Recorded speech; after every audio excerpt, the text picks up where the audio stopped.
Yeah, well, I think there were kind of two different things at play here.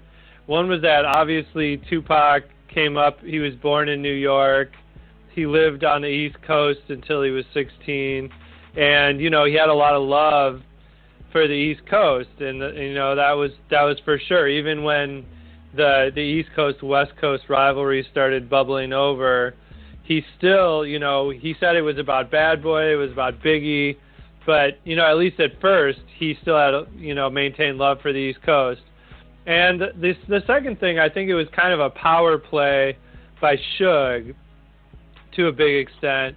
Suge wanted to show that not only was Death Row in control of LA and the West Coast, but that they could come into New York with impunity.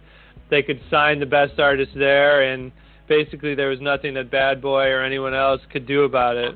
Well, yeah, they had been talking to Run DMC about signing to Death Row East, and I think this was kind of one of those situations where Run DMC were tight. They were cool with Death Row, basically, and that's why they were performing the show. And but they weren't the first at all. Suge had already been talking to people like Mary J. Blige, who was, signed to Uptown Records, which was Puffy's former label.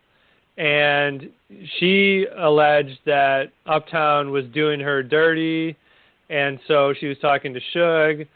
Suge was also talking to the members of Jodeci, and of course, like Devontae Swing performed with Tupac, and they were part of the crew as well. So I think it was really happening. It was really a case where Death Row was still in expansion mode, and with Tupac's success, they had a lot of money, and they really were at a point where they could sign just about anyone they wanted from either coast.